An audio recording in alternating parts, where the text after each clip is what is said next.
Hola, hola, ¿qué tal, queridas amigas y amigos? Bienvenidos a otro especial aquí a través de Olmuevisión. Nuestro invitado, quienes están viendo ustedes ya ahí, participó en el magnetoscopio musical, yo diría, creo que por ahí por el año 86, es decir, hace como 35 años, Álvaro, que hice una entrevista. Claro que sí, desde ahí que no había podido conversar contigo, había tratado en algunas oportunidades de entrevistarte, pero ahora estamos acá en Olmué, en Terra Viva. Álvaro Ligerito va a tener una actuación aquí en este centro de eventos. Álvaro Scaramelli, está de más presentarlo, darle el nombre, ustedes lo conocen súper bien, un gran amigo, un hombre que, como digo yo, ya lleva más de 35, 36 años en el mundo de la música. ¿No te habías dado ni cuenta, Álvaro, tú de eso? Yo creo que no. En serio, porque los años pasan. Fíjate que pasan, claro. El Magneto, por ejemplo, tiene más de 40 años. Sí, pues más de 40 años, no me doy cuenta. Sí, yo recuerdo haber visto el magnetoscopio musical en los años, al principio de los 80. Pues, sí, eres chiquitito tú, ¿sí? No, yo crecí con el magnetoscopio, ¿sí? Sí. No, y cuando nos invitaron al magnetoscopio como cinema, en el año 86, fueron los primeros, entre comillas, videoclips, porque no había lucas para hacer videoclips. Pero estos programas que nos grababan ahí tocando con la banda, nos daban esa oportunidad de tener, y hasta el día de hoy la gente lo que visita en YouTube son estos videos del magnetoscopio. Exacto. Yo no me acuerdo en qué año te llevamos, el 86, más o menos. Sí. El 86 tiene que haber sido la primera vez que te presentamos ahí en el magnetoscopio con cinema. Pero bueno, volvamos un poco atrás, Álvaro.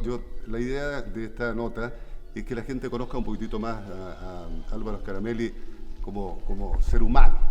Álvaro Escalona, ¿es tu verdadero apellido o lo cambiaste ya definitivamente? No, se cambió definitivamente hace muchos años. ¿De forma legal?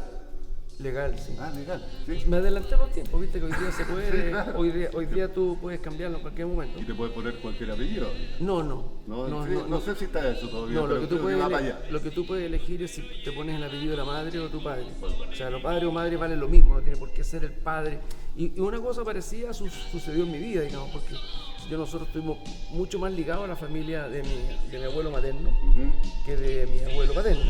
Ya, pero eso porque tu padre murió cuando tú eras muy joven. Éramos chicos cuando murió. ¿Qué edad tenías, más o menos? Yo tenía 11 años. 11. Pero disculpa, ¿qué recuerdos tienes de tu papá? Pues yo he visto algunas notas donde hablas de tu mamá, de la parte pero de tu papá, ¿qué recuerdos tienes? A ver, bueno, mi papá yo creo que fue el culpable que esté en la música, porque un día llegó con una guitarra, y siendo 3 hermanos, no sé por qué él me eligió a mí para ser el acreedor de esa guitarra. Eso me hizo meterme, ambos estudiaron en el mismo colegio, en el San Gaspar. Y en el San Gaspar, bueno, hacíamos las misas y todo esto. Y yo me metí en el grupo que donde tocábamos guitarra para las misas. Yo haber tenido en esa unos 8 o 9 años. Entonces ahí aprendí a cómo tocar guitarra. ¿Cómo se llamaba tu padre? Eduardo Escalona. Pero él te regaló la guitarra, entonces te regala la guitarra y te mete un poco en el mundo de la música. ¿Él era cantante, tu padre de guitarra? Nada. No era nada de música. De hecho había músicos, pero por el lado Scaramelli. Pero no tengo los recuerdos típicos del papá cuando uno es chico, pero no tengo tanto. Él no era todavía un papá muy cercano. ¿Qué hacía tu padre, perdona? Era busquilla. Era busquilla, en realidad, porque yo me acuerdo de chico, en algún momento tuvo taxi. Bueno, al principio tenían camiones, porque mi abuelo tenía camiones. Mi abuelo paterno. Entonces se dedicaban a estos transportes desde Polpaico a Santiago con cemento. Eso era como un negocio de mi abuelo, y lo heredaron los hijos de ellos, también tenían camiones en su época. Después vendieron los camiones y yo recuerdo que mi papá en alguna época, un par de años por lo menos, manejó taxi, o tenía su taxi. Me acuerdo de haberlo acompañado adelante mientras taxiaba. Era chico, 6 años, 5 años. Después se instaló con un garage de automotriz en Pedro Valdivia por Los Plátanos, por ahí. Y ahí se mantuvo en ese negocio del garage hasta que falleció. Me hablas de ese sector, estamos hablando de Ñuñoa, ¿sí? Por lo mismo estudiaste en el mismo colegio que yo, el San Gaspar, que ahí en Suárez Mujica con Pedro Valdivia. Un lindo colegio, yo tengo muy buenos recuerdos. Raúl Navarro, compañero de curso mío te envió saludos. Raúl fue profesor tuyo, ¿verdad? Era de profesor. Él me dijo, sí, inglés. El Navarro era profesor de inglés. De inglés, sí, Raúl Navarro, te mandó saludos. Oye, bueno, Ñuñoa, lindo barrio en aquella época, por lo menos yo creo que todavía lo sigue siendo, ¿verdad? Sí, un barrio tranquilo, residencial, incluso hasta... ¿En qué calle vivías tú más o menos? Yo vivía, al principio vivía en Los Jazmines con Suárez Mujica por ahí. ¿Ya? Después, cuando murió mi papá, nos cambiamos a República Israel con Suárez Mujica en esas calles. Correcto. Entonces nos íbamos caminando al colegio. Era lo lógico. Qué fantástico. Sí. Oye, bueno, 3 hermanos son ustedes, ¿no? 3 hermanos. Tienes uno que también es dedicado a la música. O ¿sí? sea, partió conmigo en la música, Andrés. Partió conmigo en los festivales de colegio, en estas cosas. Él me acompañaba tocando el bajo. ¿Andrés es mayor? Es mayor. Pero claro, él no quiso aprender la música como un oficio. Ajá. Entonces, más que nada era para chacotear. Pero en la época en que yo estaba armando cinema, él con Lito Sereni, que también era del colegio, era compañero de curso mío, que armaron un grupo, Lito tocaba la batería, llamaron Valija Diplomático. Ya, junto con Capelé. Fundaron ese grupo con Andrés, con mi hermano. Antes que el cinema, en la misma época. Sí, porque ensayábamos en el Lito vivía en una casa por medio mío en República Israel. Entonces aquí ensayábamos los cinemas mientras estaban ensayando los Valijas acá. Qué buena época. ¿Ah? Sí. Y salíamos de repente de los ensayos a descansar afuera y salían también los Valijas. Entonces nos cruzábamos y conversábamos. Ya. El Lito después, hasta el día de hoy, fue el baterista del Este. Que de hecho también ensayaban por ahí en Ñuñoa. También. Yo estuve con ellos. Llegó Alfredo Alonso. Exacto, yo estuve con ellos en el garage donde ensayaban, ahí bueno, también en Ñuñoa, sí. Cuando aún no se conocían. Y me mostraron las canciones en esa oportunidad. Me dijeron, Rodolfo, mira, ven para acá, te queremos mostrar las canciones. Yo quedé loco con los temas de Al Este y al tiempo, digamos, al año aproximadamente, empezaron ellos. Pero bueno, cinema como tal nace el 85, 84 más o menos. El 84 empezamos a ensayar, 85 empezamos a tocar en vivo y grabamos un disco en vivo que se llama Cinema en Directo. Eso fue en la discoteca Gente, ¿no? En la discoteca Gente a fines del 85. Correcto, qué buena discoteca. Y sacamos un single. Era buena época, o sea, buena época de discoteca. Y grabamos un single que se llama Y tú no estás. Y con ese single nosotros fuimos teloneando en una gira a un grupo de artistas que se presentaron por distintos lados, principalmente el sur. ¿Quiénes eran? ¿Te acuerdas? Artistas de televisión de la época. ¿Ya? El artista estrella en ese momento era Sebastián. Sí, claro que me acuerdo de él. Claro. El otro día estuve leyendo ahí un poquitito de qué es de Sebastián. Incluso le mandé un mensaje ahí por Facebook y no me ha respondido hasta el momento. Pero ¿quién más estaba? ¿Sebastián? Habían unos artistas que eran conocidos por el clan juvenil de Sao Gigante. Pablo Bravo, Rodolfo Navech. Están todos medio desaparecidos. QVP también. Bueno, y QVP estaba en ese grupo que eran como los jóvenes. Todavía el rock latino no existía. Pero había entrado QVP por un martes 13 que habían ganado y que televisivamente tenían esta canción Johnny Peineta.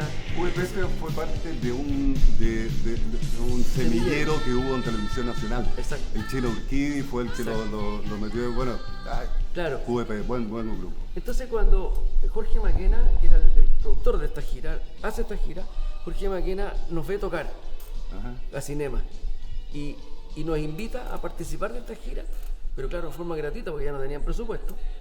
Solamente nos daban un viático que era para las comidas y nosotros dijimos que sí, porque aparte nos grabaron un disco, un single, y con eso podíamos ir a las radios locales. Entonces llegamos a Valdivia, íbamos a hacer radio, entregábamos el single, Osorno, Puerto Montt, Rancagua, Talca, bueno, todos lados, casi todo el sur se hizo.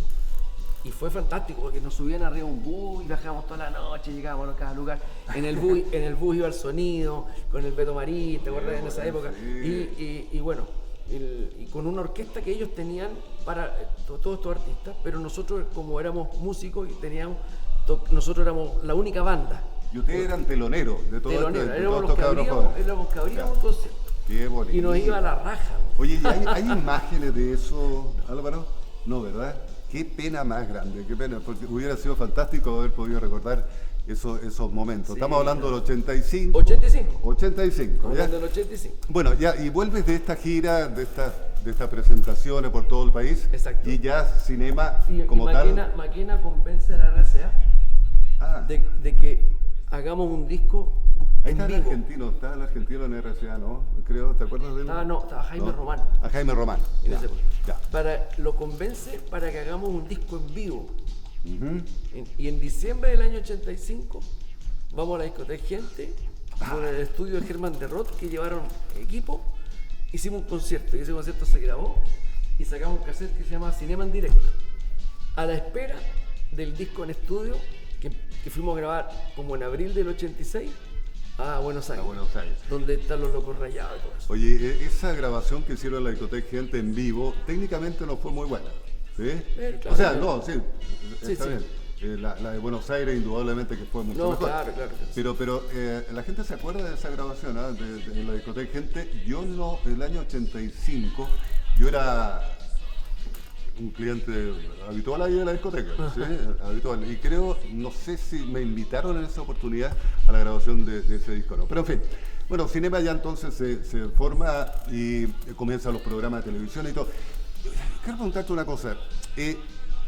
Los mejores momentos de Cinema fueron entonces el 85, 86 y hasta como el 87. El 86 fue el gran año del rock latino, donde claro. salieron todas las revistas, las radios tocaban, qué sé yo. 86 y 87, cuando el 86 ya empezaron a sonar los Enanitos Verdes en el verano con Virus. Ya venía sonando Charly García con el Estoy Verde. Claro, y empieza Soda Stereo a sonar, porque cuando nosotros vamos a grabar a Buenos Aires, nos invitan a ver el concierto de Soda Stereo en el Obra. Era su primer concierto en el Obra. Mira. Soda Stereo, y nos invitan a una reunión con los Soda. Y recién, cuando nosotros estamos sonando con los Soda, el productor nos dice que estaban mandando unos discos para Chile y estaba empezando a sonar Nada Personal. O sea, estaba comenzando todo esto. Y fue el año 86. Y fue tan fuerte el boom del año 86 que obviamente te acuerdas tú que el Festival de Viña, que en este caso era en febrero del 87, siempre tenía lo mejor de lo que había ocurrido musicalmente en el 86. Durante el año. Y obviamente los invitados estrella durante ese primer festival, o sea, el festival del 87, eran los Soda Stereo, Hey. Yo estaba ahí en ese festival. Bueno, no me acuerdo de qué, de jurado preseleccionadora, no sé, o haciendo entrevistas tras bambalinas, me acuerdo. Claro. Y ahí fueron Y a nosotros nos invitan junto con UPA. Claro. Somos los dos grupos chilenos invitados. Yo sé, me consta, que también invitaron a Los Prisioneros, pero Carlos Fonseca no quiso. Él no quiso. Estratégicamente, y yo creo que bueno, era parte de la estrategia. Sí, claro. Estamos en años conflictivos, todavía en años de dictadura y todo ese cuento. Entonces yo creo que yo creo que no lo dejaron ir, no. O sea, la verdad es que no lo dejaron ir.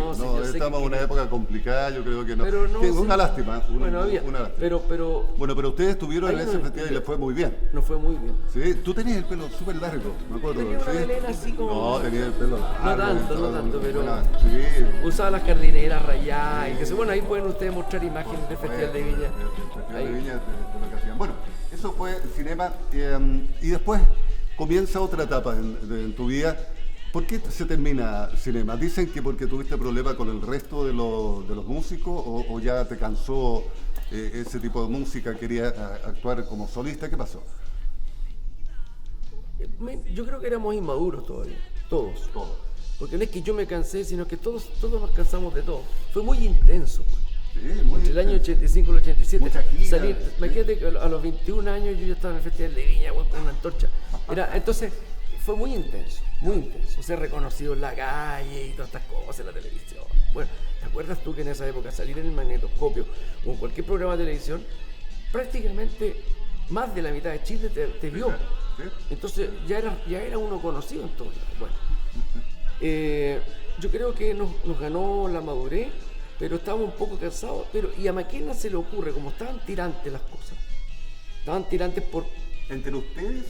Mira, básicamente lo que ocurrió es que cuando uno, Rodrigo, sí, por ejemplo, ¿sí? es que cuando uno no entiende que siempre hay un frontman del grupo, siempre, un líder natural. Y yo era el líder natural, pero cuando comenzamos como grupo no había un líder natural, éramos todos. Pero cuando empieza la persona a hacerte la entrevista y le pregunta al Álvaro Caramele, Y todos hacen que le preguntan al Álvaro. Entonces todos los demás dicen, oye, pero ¿por qué todos le preguntan al Álvaro? Un poco una envidia quizás. Entonces empieza a generar esa cosa. Oye, pero lo normal. Normal. Lo normal que el cantante, el vocalista sea con los más destacados. Pero lo que ahí los restos de los integrantes empezaron como con esa cosa de que a tratar de controlar eso. Oye, no, porque el Álvaro no hable, o que no esto. Pero también el otro problema era que yo componía las canciones. El 90% de las canciones las hacía yo. Entonces empezaron con la idea de que todos tenían que componer, no solo yo. Bueno, ok, pero de repente llegaban canciones que no eran buenas. Como también yo de repente propuse una canción muy buena, dijeron, no, esa canción no pasa nada. Mira. Entonces, como yo soy picota, no pasa nada con la canción, bueno, y me fui y la grabé solo, por mi cuenta. ¿Cuál fue? ¿Déjame? No. Era una canción que se llama Hoy se muere una flor, en tiempo de primavera, se muere el amor, en medio de este mundo se llama. En medio de este mundo. En medio de este mundo. Y esa canción después fue integrada. ¿La grabaste solo? La grabé primero solo, de picado. Y Maquena escuchó esta canción, el productor, y dijo, esta weá la... Y ahí como que dijo, ¿sabes qué? ¿Por qué no se toman un descanso?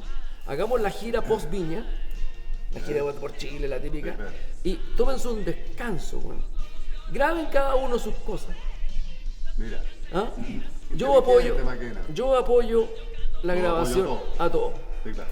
Cada uno en su estilo, y nos volvemos a reunir en un año más. Porque en esa época lo había hecho Durán Durán. ¿Te acuerdas que sacaron el grupo Arcadia? Sí, claro, y no sé qué, papá. Entonces un poco sacando esa idea del descanso de Durán Durán, el descanso de Cinema, cada uno hace un experimento y después vuelven. Pero... Disculpa, una cosa. ¿Ganaron mucha plata con Cinema? ¿Ganaste plata? No. La gente está confundida y dice, no, Cinema se llenó los bolsillos con las giras que hacían y todo, esto le iba muy bien. No se ganó plata. En esa época todavía era muy precario. Y yo te diría que los grandes dineros... Yo recuerdo cuando la Nicole empezó a irle bien, la Nicole estamos hablando del año 90 y tanto, sí, claro. No, fueron como 5 o 6 años después de Cinema, sí. 95. Ahí como que se empezó a ganar más plata. El mercado empezó a profesionalizarse a tal punto de que las lucas que ganabas te podían dar para comprarte un auto, un departamento. Pero en la época que nosotros ganábamos plata, compramos una buena guitarra, comprar un piano. Pero de ahí a pensar en comprarte un departamento o algo así, era imposible. A mí me ocurrió lo mismo en televisión. Claro, entonces era bien precario. Se ganaba poco, los sueldos no eran buenos. Pero ya, ahí... Entonces nos tomamos a distancia, pero lo que no calcularon los demás es que a mí me iba a ir muy bien como solista. Y Cinema, como Cinema vendimos 8.000 copias de cassette en esa época. Y yo como solista, ese año vendí 24.000 copias, que era disco de platino. En esa época 8.000 era mucha... ¿Con qué disco fue eso? Con el Mi Tiempo Interior, donde estaba el Déjenme. Ahí estaba el Déjenme. Esa es una de tus canciones favoritas, ¿no? Déjenme. O sea, es una canción de las emblemáticas, una canción que me distingue, claro. Me saca y entro en un nuevo universo musical. Yo lo he visto cuando estás actuando, haces los primeros acordes de Déjenme y la gente, porque fue un tema muy importante para la época. Bueno, después fantástico como solista. La verdad es que tu vida, después de pasaron muchas cosas, podríamos estar, mira, te lo digo, Eddie, que está con el micrófono ahí, podríamos estar hablando horas de tu vida, pero bueno, lo de Cinema me interesaba mucho. Después yo he seguido tu carrera, he visto cómo has ido evolucionando, lo que ha ocurrido con tu vida, pero te quiero hacer una pregunta. El haber sido un artista de los años 80, ¿te complicó un poquitito la vida en los 90? Políticamente hablando. ¿Sí? Sí, obviamente. Hasta el día de hoy hay una cosa que no se puede negar. O sea, hay un grupo, no te podría decir que está identificado, no es que sea un grupo específico, sino que hay una mentalidad en general, gente de izquierda, que no quiere hasta el día de hoy darle espacio a lo que ocurrió en los años 80, porque culturalmente representa un tipo de cultura popular que funcionó bajo dictadura. Entonces, hasta el día de hoy hay una cierta de negacionismo, o sea, que cruza la prensa, la televisión, o qué sé yo, que llegado a cierto momento, no, es como que al final alguien, para impedir que los 80, que tiene una repercusión real en la gente, porque la gente se acuerda, yo sigo viviendo y cantando hasta el día de hoy de todo eso, y la gente, bueno, la pasa a la raja, pero no trasciende, o no pasa porque de alguna manera hay como un ocultamiento para que no quede la idea de que en la época militar hubo cultura. Eso es un poco el tema. Tremenda verdad la que estás diciendo. Y todos esos artistas que mencionaste hace un rato, Sebastián, todo eso, Cristóbal, están como encerrados en esa onda, siendo que, perdona Álvaro, yo también lo viví, ¿ya? Siendo que uno, cuando eras joven, en aquella época ya hacías televisión o cantabas, hacías cosas, tú estabas trabajando. ¿Sí?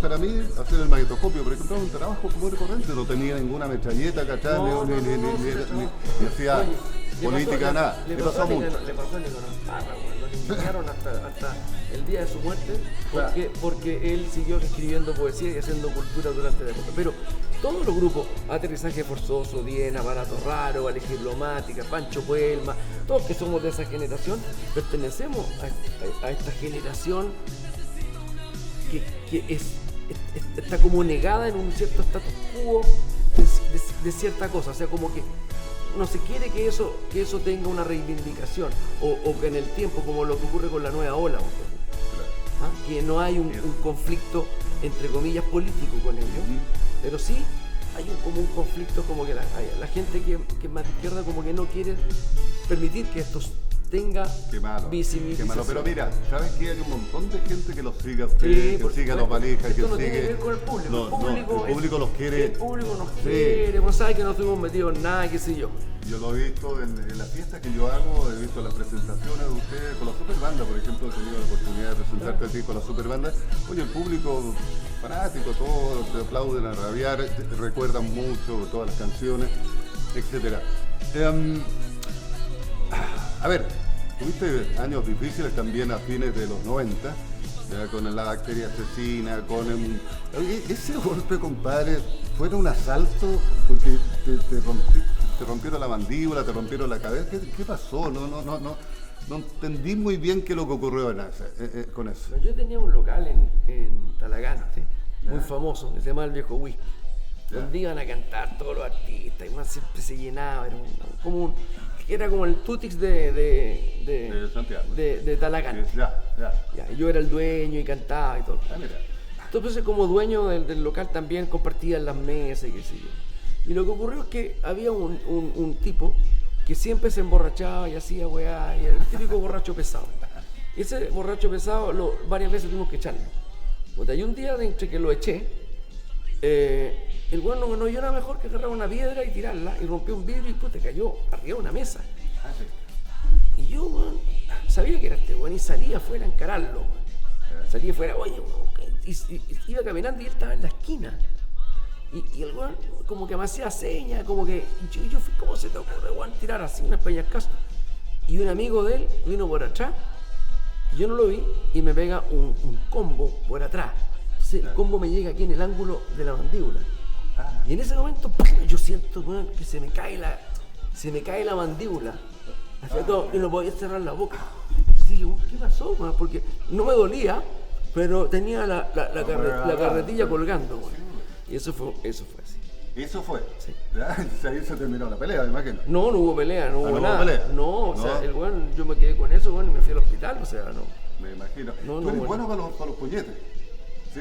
En el colegio era bueno para los puñetes. Sí, yo me acuerdo, sí, tenés fama de haber sido, no sé todavía. Tuvimos alguna pelea, hay una pelea muy famosa. ¿En el colegio? No, tocando. En la época cuando yo tocaba, vamos a tocar a Huasco, invitados por el alcalde, por la municipalidad. Y llegamos a Huasco y la orquesta que iba a acompañar el festival de Huasco eran los Cuturrufos, la familia Cuturrufo de La Serena, de Coquimbo. De ahí salió el trompetista, Cuturrufo y todo. Bueno. Y los Cuturrufos andaban con su papá, sus hermanos, todos eran músicos. Hermanas, y todo. La cuestión es que llegamos y no había sonido. pero la orquesta tenía sonido. Entonces estaba el alcalde estaba en el gimnasio. Entonces de repente digo, ¿quién está organizando, güey? Y el alcalde me dice, no, si estos señores tienen que facilitar el sonido. Oye, pero ustedes tienen, no, ustedes arréglense con lo que... Bueno, entonces de repente nos ponen 2 micrófonos cagones y arréglensela con lo que hay. El sonidista mío empezó a pelearse con el papá de estos cabros. Ya, de la Cthulhu. Yo andaba con Juan Ricardo Bailer, con Claudio Millán, ellos eran mis músicos. Claudio Millán, Cristian Sobal, todos ellos eran los músicos míos. De repente, bueno, nos vemos en una pelea de cowboy. Volaban las sillas. Uno de los cuturufos, bueno, con un atril de micrófono así. A Juan Ricardo con fa, bueno. El tecladista, bueno, de los cuturufos venía caminando, que era el cabro chico, y me venía diciendo, y venía subiendo la escalera, y yo le mando un combo, bueno. Lo tiro para abajo al suelo, le parto el pómulo, bueno, y se me tiran todos los cuturrufos, weón, encima, caigo al suelo y me agarran a patadas, weón. Bueno, una batalla campal. Terminamos todos, weón, en la comisaría, por supuesto en el hospital, constatando lesiones en la comisaría, y no había festival, pues, weón. No hubo festival. O sea entonces, el único que les puede dar permiso para solucionar esto por la buena es el juez de policía local. ¿Y quién es el juez de policía local? El alcalde, y presenció todo esto. Y estaba copeteado. Y capaz que haya formado parte de la cuestión es que, la cuestión es que el weón va y nos dice ya, weón, no nos pueden dejar sin festival, pónganse en la buena, arreglen esta weá, y bueno, terminamos, weón, tocando con parches, weón, con todo. Así terminamos tocando en el festival. ¿Hay fotos de eso, no? Tampoco. Juan Ricardo tiene fotos. ¿Tiene Juan Ricardo? Tiene fotos de cuando estábamos en el hospital contratando lesiones, weón, con los puntos y toda la weá. Voy a tratar de contactarme con él a ver si tiene alguna foto. Oye, bueno, lo otro, el incendio de tu casa. ¿Sí? El incendio también fue comentario durante mucho tiempo. Eso se te destruyó totalmente la casa, sí. Totalmente. ¿Y cómo fue eso el incendio? Porque ¿cómo comienza el incendio tan fuerte como el que ocurrió? Lo que pasa es que en esa época había la casa, razonamiento de luz. Es que me rasco la guata, me están diciendo así, no importa. Estábamos con sequía. Ya, como acá no mueve. Wow. Había una sequía y no había luz. Entonces, cada cierta hora se cortaba la luz. Yo vivía en una parcela en Lonquén. Cuando yo llegué a esa parcela no había no había cable. Entonces tuve que contratar ¿cómo se llama? Un transformador particular para la parcela. Yeah. El asunto es que lo que se ocurrió es que cortaban todos los días la luz y volvía como a las 11 de la mañana, y en una de esas vueltas vuelve con sobrevoltaje.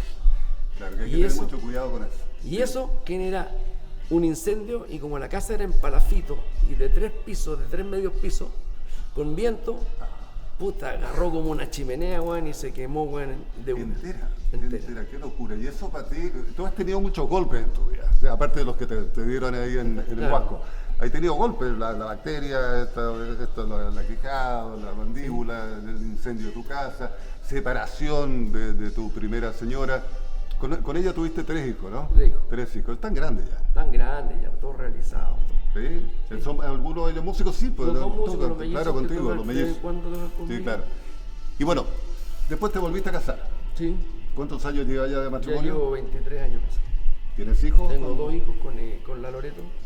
2 hijos que ya están más o menos grandes. La más chica tiene 16 y el Luciano tiene 20. Luciano, háblame un poquito de Luciano, sí, creo que es seco para handball, ¿no? Luciano es, claro, es deportista de alto rendimiento, mira, seleccionado nacional desde chico, desde que estaba en infantil. He jugado varios sudamericanos, qué sé yo, jugó un mundial hace un par de años atrás, y hoy día está jugando el mundial de handball en Polonia. Él fue convocado con los adultos, siendo que él todavía no está en la categoría adulto, pero mira, y él juega en Europa hace 5 años. ¿Él vive allá? Él jugó en España 4 años y el año pasado se cambió a Italia, está jugando en un equipo italiano. Mira qué bonito. Sí, muy bonito. Oye, bueno, vives en Santiago, en un departamento. podríamos estar hablando también de lo que haces con los cuencos tibetanos, con la onda espiritual que tienes tú, pero la gente yo creo que ya sabe un poco de eso. Para terminar, Álvaro, proyecto a futuro. Estamos en Olmué, en Terra Viva, en verano, estamos en el mes de enero, porque esto va a quedar para la posteridad a través de YouTube, pero estamos en enero del año 2023. Así es. Los proyectos a futuro, Álvaro, ¿cuáles son? Yo no tiendo a proyectarme mucho a largo plazo, pero antes de la pandemia, post estallido social, como Luciano estaba jugando en España, tomamos la decisión porque, bueno, se puso muy incierto el trabajo para los artistas, sí, claro, después del estallido social. Muy incierto. No sabíamos qué iba a pasar con el país, qué sé yo. Y decidimos con mi señora irnos a España. Empezamos a vender cosas y todo el cuento y nos íbamos a ir.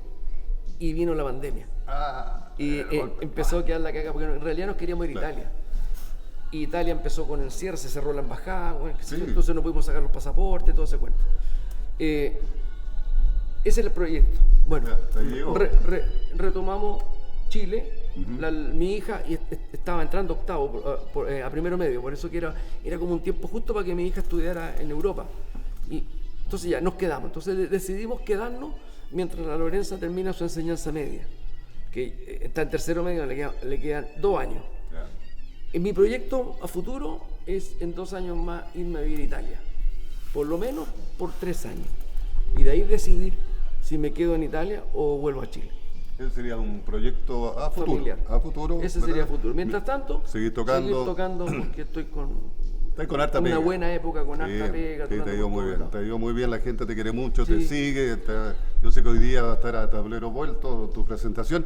Yo, al decir adiós en esta nota, te quería agradecer públicamente, Álvaro, por algo que ha sido súper importante en mi vida.